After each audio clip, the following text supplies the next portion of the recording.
அல்ஹம்துலில்லாஹி ரப்பில் ஆலமீன் வனுசல்லி வனுசல்லிம் அலா ரசூலில் கரீம் வஅலா ஆலிஹி வஸஹ்பிஹி அஜ்மாயின். கண்ணியத்திற்குரிய சகோதரர்களே, மதிப்புக்குரிய பெரியோர்களே, புனிதமான இந்த ரமதானுடைய நாளிலே நபிமார்களுடைய சரிதையை பற்றி நாம் பார்க்கிறோம்.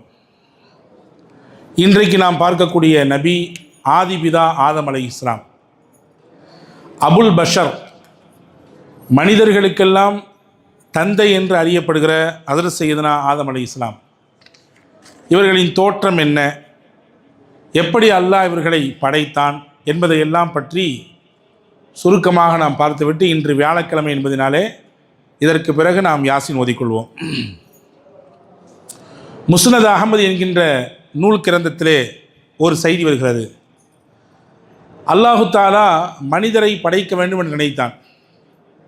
தனக்கு பிரதிநிதியாக ஒருவரை உருவாக்க வேண்டும் என்று நினைத்தான். மலக்குகளை கூப்பிட்டு சொன்னான், இது கால ரப்புக்களின் மலாயிக்கத்தி இன்னி ஜாயிலுன் ஃபில் அர்தி ஹலீஃபா.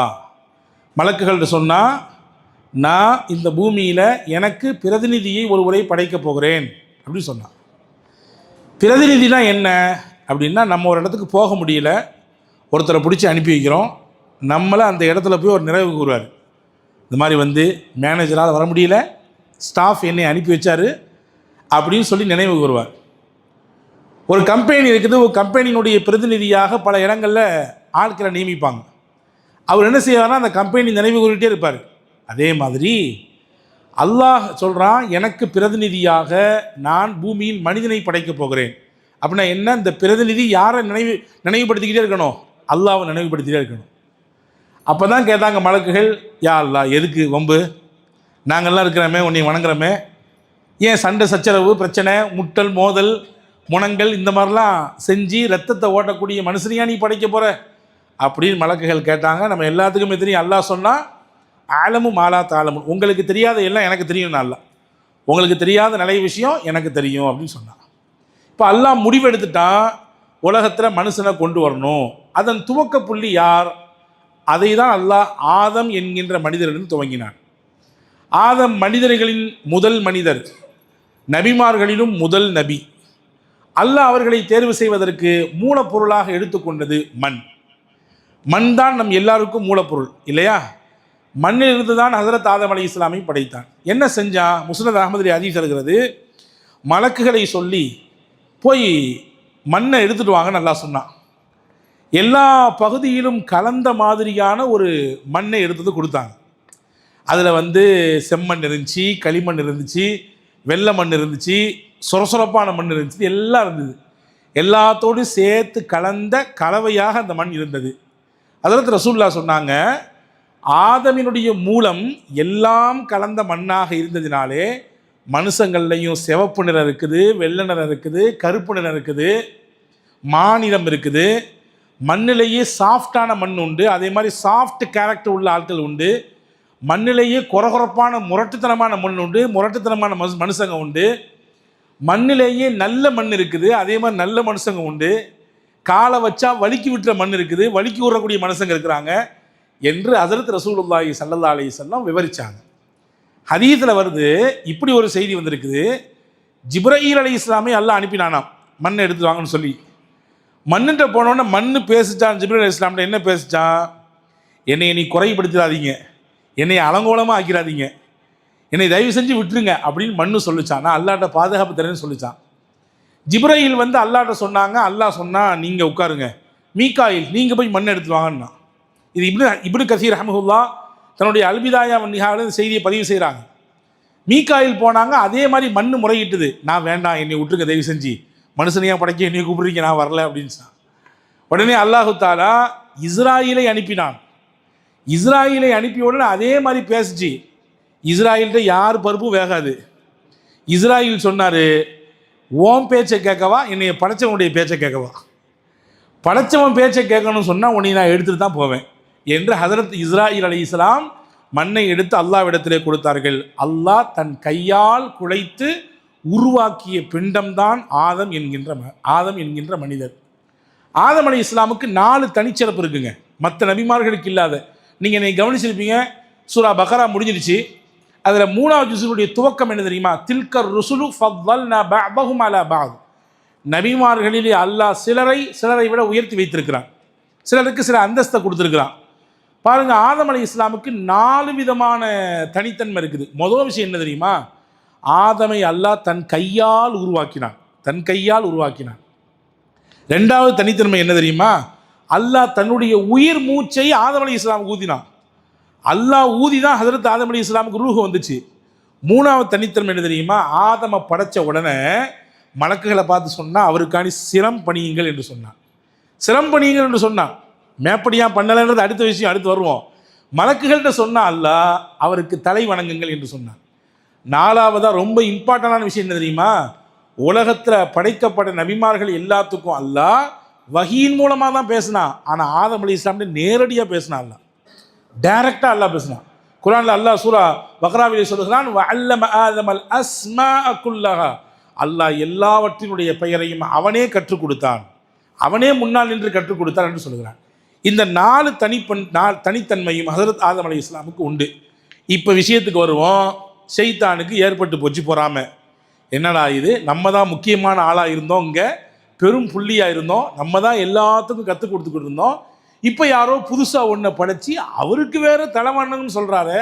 அது எப்படி நம்ம வணங்க முடியும்? எல்லாரும் வணங்கினா வணங்கட்டும், நம்ம வணங்கக்கூடாது, நம்ம தலை சாய்க்கக்கூடாது அப்படின்னு நினச்சி விடலை. ஆர்கியூமெண்ட் பண்ண அல்லாட்ட. அதான் விஷயங்க. அல்லாட்ட என்ன ஆர்கியூமெண்ட் பண்ணா? யா அல்லா, நான் வணங்க முடியாதுன்னு சொன்னால் கூட இறை கட்டளை மீறியவராக பார்க்கப்படுவார். அவன் அப்படி சொல்லலை. நான் எதுக்கு வணங்கணும்னு கேட்டான். நான் நெருப்பு, அவர் மண் அப்படின்னா. இந்த ஒப்பீடு இருக்குது பார்த்தீங்களா, ஒப்பீடு இதுதான் நிறைய இடத்துல குழப்பத்தை கொண்டு வரும். என்னையை விட அவர் பெரிய ஆள் ஆகிட்டாரா? என்னையை விட அவரை விட நான் எந்த விஷயத்தில் குறைஞ்சி போயிட்டேன்? ஏன் அவருக்கு தாம்பூலம் வச்சு அழைப்பு, எனக்கு என்ன வெறும் அழைப்பு? அவருக்கு நேரில் போய் அழைப்பு, எனக்கு என்ன ஃபோனில் அழைப்பு? அவரை விட நான் எந்த வகையில் குறைஞ்சி போட்டேன்? ஒப்பீடு வந்துச்சுன்னா பிளவு வந்து போகும். ஒப்பீடு வந்து போனால் அல்லாஹ் அங்கே நிலையான தன்மையை ஏற்படுத்த மாட்டான். நிறைய பிரச்சனைகள் சந்திக்க வேண்டியது வரும். இந்த ஷைத்தான் இப்லீஸ் முதலில் செய்தது ஒப்பீடு. அவர் நான் நெருப்பு, அவர் மண். ஹஸரத் ஹஸனுல் பஸ்ரி ரஹ்மத்துல்லாஹி சொல்கிறாங்க, இந்த ஒப்பீடே தப்புன்றாங்க. ஏன்னா மண்ணிட்ட நிறைய நல்ல தன்மை இருக்குது. மண் பயன் கொடுக்கும், மண் அமைதியானது. என்னடா மண் மாதிரி இருக்கேடான்னு சொல்ல தெரியுமா? அமைதியாக இருந்தால் அந்த பையனை என்னடா மண் மாதிரி அமைதியாக இருந்து வேலை செய்யும் மண். அதே போன்று மண்ணுக்கு நிறைய சகிப்புத்தன்மை இருக்குது. தான் மேலே மெதுவாக நடந்தாலும் மண் ஏற்றுக்குது, வேகமாக தடாமுடான்னு நடந்தாலும் மண் ஏற்றுக்குது இல்லையா? சகிப்புத்தன்மை நிறைய உண்டு மண்ணுக்கு. அதே மாதிரி மண்ணிடத்திலே பொறுமை உண்டு. உற்பத்தி செய்யக்கூடிய திறனை மண் வைத்திருக்கிறது. நீங்கள் என்ன போட்டாலும் சரி மண் உற்பத்தி கொடுத்துக்கிட்டே இருக்கும். ஆனால் நெருப்பு இருக்க இதுக்கு நேர் ஆப்போசிட்டானது. நெருப்புக்கு வேகம் அதிகமாக உண்டு, ஆக்குதல் பண்பு கிடையாது, அழிக்கிற பண்பு உண்டு, அழிக்கக்கூடிய பண்பு. நெருப்பு ஒரு துளி பட்டால் போதும், அந்த இடமே அழிஞ்சு போயிடும், சின்ன பின்னமாக மாறி போயிடும் இல்லையா? அப்போது இந்த ஒப்பீடே தப்பு. ஆனால் ஷைத்தான் ஒப்பிட்டான். ஒப்பிட்டு கடைசியிலே பகை ஏற்பட்டது. யாரின் மீது பகை? யாரின் மீது பொறாமை? ஆதமின் மீது பொறாமை, ஆதம் அலைஹிஸ்ஸலாம் மீது பொறாமை. பகை இருக்க பகை ரொம்ப மோசமானதுங்க. இருந்துச்சுன்னா வேகமாக அதை கலைஞ்சிடணும். அது இருந்துக்கிட்டே இருந்துச்சுன்னா பெரிய ஆபத்தை கொடுத்துரும். ஒரு தகப்பனாருடைய சொத்து பிரிக்கணும், அண்ணன் தம்பிக்கு இடையில பிரிக்கணும் வச்சுங்களேன். இப்போ அண்ணன் நினைக்கிறாரு தம்பிக்கு போய் சேரக்கூடிய அந்த 1 ஏக்கரை நம்ம முழுங்கி ஏப்ப விட்டுன்னு நினைக்கிறாரு. இது பிரச்சனையாவது, தம்பிக்கு அதை கொடுக்கக்கூடாதுன்னு வல்கட்டாயமாக நிற்கிறாரு. பிரச்சனையாவது, கேஸு கோர்ட்டு அங்கிட்டு இங்கிட்டு அலைகிறாங்க. ஆனால் எவ்வளோ செலவழித்தாலும் அந்த 1 ஏக்கர் நிலத்தை மட்டும் அண்ணன் தம்பிக்கு கொடுக்கறதா முடிவில் இல்லவே இல்லை. நீங்கள் எந்த அண்ணமாரும் கோச்சிக்காதீங்க, நான் எந்த அண்ணனை பற்றியும் சொல்லலை, நான் பொதுவாக சொல்கிறேன்.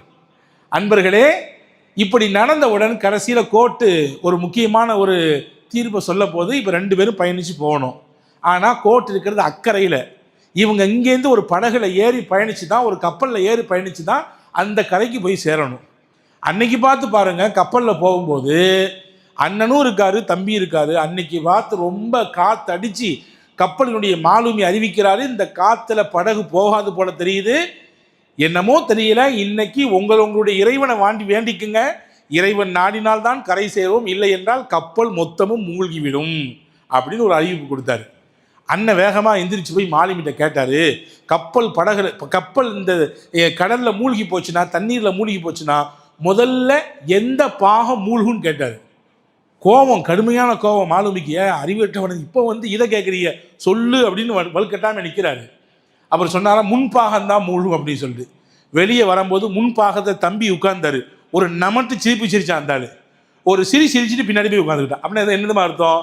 நீயும் சாக போற, நானும் சாக போறேன், உன் சாவை நான் என் கண்ணால் பார்க்க போறேன், அது எனக்கு ஒரு சந்தோஷம் தான் அப்படின்னு சிரிச்சானாமா. அன்பர்களே, இந்த பகை இருக்கிறது பெரிய கஷ்டத்தை ஏற்படுத்திவிடும். ஷைத்தானுக்கு ஆதம் அலைஹிஸ்ஸலாம் மீது ஏற்பட்டது பகை. எனவே சஜிதா செய்ய மாட்டேன் என்று சொன்னான். இப்போ நமக்கு ஒரு கேள்வி வரும், ஏன் சஜிதா செய்ய சொன்னான் அல்லாஹ்? ஏன் செய்ய சொன்னான்? ஆதமுக்கு என்ன அப்படி தனிச்சிறப்புன்னு ஒரு கேள்வி வருமா வராதா? அங்க காரணம் எழுதுகிறார்கள் பெருமக்கள். ஆதமுக்கு செய்யக்கூடிய சஜிதா அல்ல, அல்லாவிற்கு செய்யக்கூடிய மரியாதை அது. அல்லாஹ் தன் கரத்தால் உருவாக்கினான்ல ஆதம் அலைஹிஸ்ஸலாமே, தன் கரத்தால் அவர்களை படைச்சானல்ல, அதற்கு கொடுக்கக்கூடிய மரியாதை. எனவே சஜிதா செய்ய சொன்னான். இப்லீஸ் செய்யவில்லை. அல்லாஹ் சொன்னா, ஏன் கட்டளை எப்போ நீ மீறிட்டியோ இனிமே இங்கே உட்கார கூட வெளியே போ, உனக்கு என்னங்க வேலை? என்னுடைய உத்தரவை மீறிய பிறகு இங்கே இருப்பதற்கான எந்த தகுதியையும், தார்மீக தகுதியை நீ இழந்து விட்டாய், வெளியே போ என்றான். ஆதம் சொர்க்கத்திலே இருந்தார், இப்லீஸ் வெளியே போனான். இங்கேதான் ஆதமுக்கு இப்பொழுது சொர்க்கத்துக்குள்ளே சுத்தி வருகிறார், உலாவுகிறார், அங்கும் இங்கும் இருக்கக்கூடிய இன்பத்தை பார்க்கிறார்.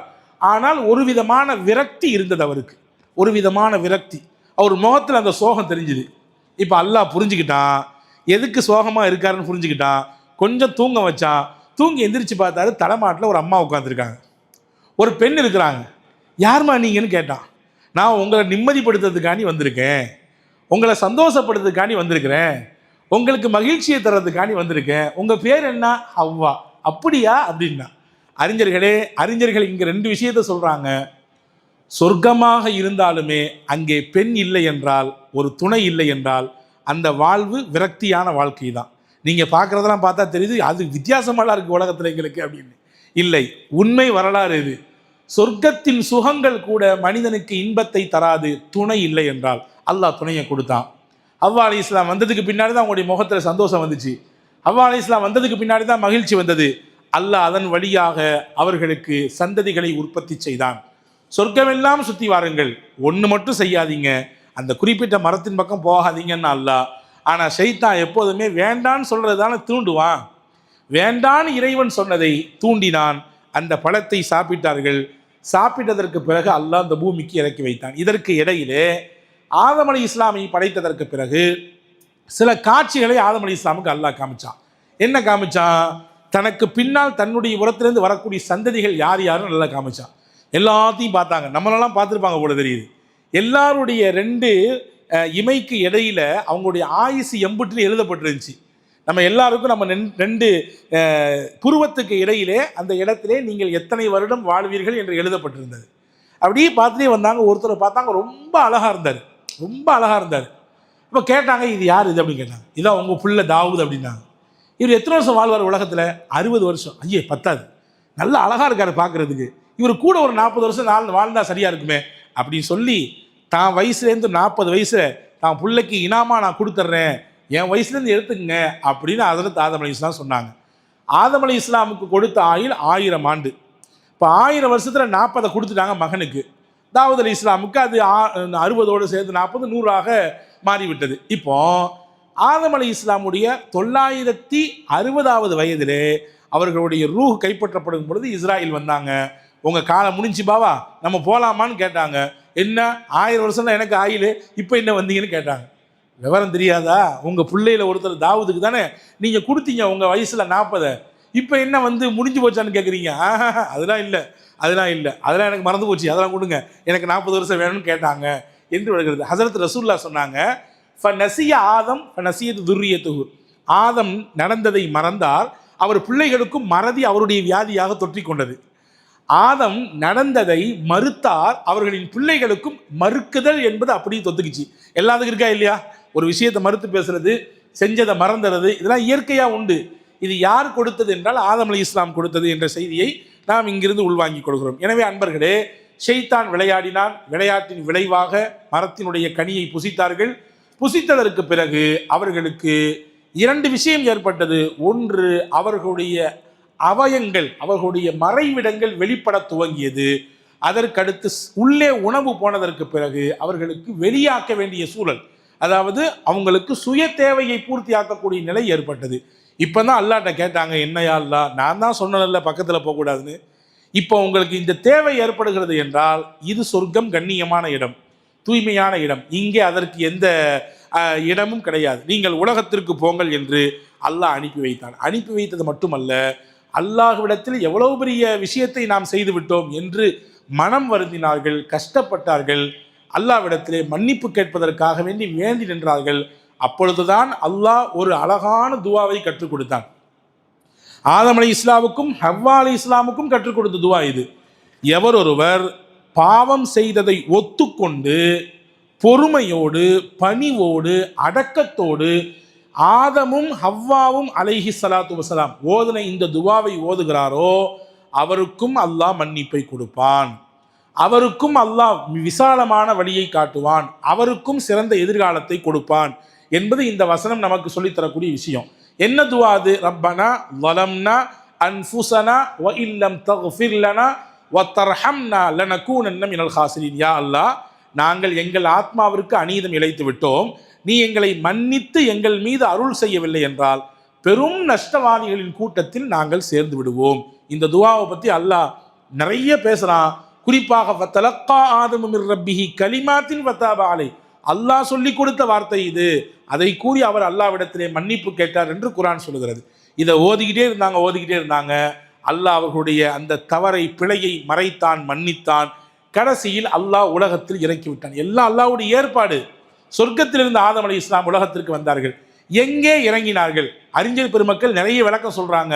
அல்லாமா ஹசனுல் பஸரி ரஹிமஹுல்லா அவர்கள் சொல்கிறார்கள், ஹஜ்ரத் ஆதம் அலை இஸ்லாம் இறங்கியது இந்தியாவிலே, நாம் இருக்கக்கூடிய இந்த நாட்டில்தான் ஒரு குறிப்பிட்ட பகுதியிலே அவர்கள் இறங்கினார்கள்.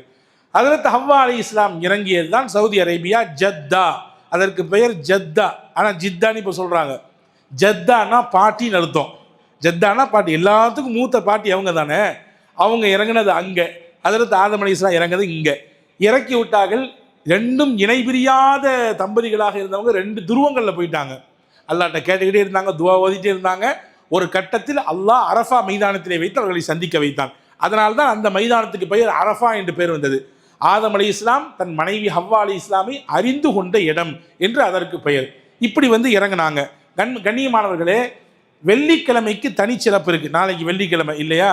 வெள்ளிக்கிழமைக்கு தனிச்சிறப்பு. முக்கியமான சிறப்பு என்ன தெரியுமா? வெள்ளிக்கிழமை தான் ஆதம் அலை இஸ்லாம் அல்லாஹ் படைச்சான்.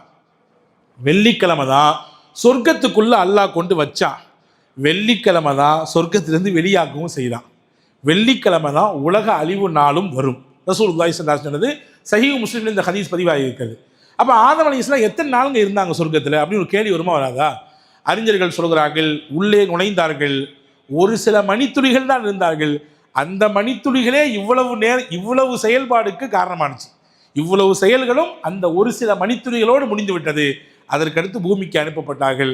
எல்லாம் வல்ல அல்லாஹ் இப்படி ஆதம் அலை இஸ்லாமுடைய வரலாறு எப்படி அங்கிருந்து துவங்கி இப்படியே போகிறது. இதற்கு பின்னால் அவர்களுடைய பிள்ளைகளுடைய வளர்ப்பு, அந்த பிள்ளைகள் வளர்த்து ஆளாக்கக்கூடிய விதம், அதற்கடுத்து அந்த பிள்ளைகளுக்கு நிக்கா செய்து வைத்தது எல்லாம் பூமியில் நடக்குது. உலகத்தில் இந்த பூமிக்கு வருவதற்கு முன்னால் அங்கே சொர்க்கத்தில் நடந்த காட்சிகளை எல்லாம் ஆதம் அலை இஸ்லாமுடைய வரலாறு நமக்கு சொல்லித் தருகிறது. ஆக ஆதம் அலை இஸ்லாம் இடத்திலிருந்து நாம் எடுத்துக்கொள்ள வேண்டிய மிக முக்கியமான பாடம், தவறு செய்ததற்கு பிறகு வல்ல அல்லாஹ்விடத்திலே மன்னிப்பு கேட்டார்கள், மனமுருகினார்கள், தன்னுடைய தவறை ஒத்துக்கொண்டார்கள். அல்லாஹ்வின் கட்டளை ஒருபொழுதும் மீறப்படக்கூடாது, மீறினால் அவனுடைய நெருக்கடிகளை சந்திக்க நேரிடும் என்பதையும் நமக்கு கற்றுக் கொடுத்திருக்கிறார்கள். எல்லாம் வல்ல அல்லாஹ் இப்லீஸ் என்கின்ற ஷைத்தானின் கெடுதியிலிருந்து, அவனுடைய ஆபத்திலிருந்து நம் எல்லோரையும் காத்து ரட்சிக்கட்டுமாக என்ற துவாவோடு இன்ஷா அல்லாஹ் நாளைய தினம் நம்ம எல்லாரும் உலகத்தில் வாழ்கிறோம், உலகத்திலே தான் மௌத்தாக போகிறோம் இல்லையா? இங்கே வாழ்ந்து இங்கே மரணிக்கிறோம். ஆனால் ஒரு நபி இங்கே வாழ்ந்தாங்க, ஆனால் அவங்களுடைய மௌத்து வானத்தில் வச்சு அல்லாஹ் எடுத்தான். யார் அந்த நபி? அந்த நபியினுடைய தனித்தன்மைகள் என்ன? நிறைய விஷயங்கள் அந்த நபியினுடைய தனித்தன்மையாக வரலாறு பதிவு செய்கிறது. இன்னைக்கு நம்ம கூட நம்முடைய பிள்ளைகளுக்கு அந்த நபியினுடைய பேர் வச்சிருக்கோம், இத்ரீஸ்னு பேர் வைக்கிறோம். இத்ரீஸ் நபி யார்? அவர்களின் வரலாற்று பின்னால் என்ன? ஹஜ்ரத் ஆதம் அலை இஸ்லாமுக்கும் அவர்களுக்குமான தொடர்பு என்ன என்பதை எல்லாம் பற்றி இன்ஷா அல்லாஹ் நாளைய தினம் பார்ப்போம். எல்லாம் வல்ல அல்லாஹ் சிறந்த நற்பாக்கியத்தை இந்த உரைகளின் வழியாக ஈமானிய உறுதியையும் அல்லாஹ் நம்ம யாவருக்கும் வழங்கி அருள் புரிவானாக. ஆமீன். வாஹிரு தாவானின் அல்ஹம்துலில்லாஹி ரப்பில் ஆலமீன். அவுது பில்லாஹி மினஷ்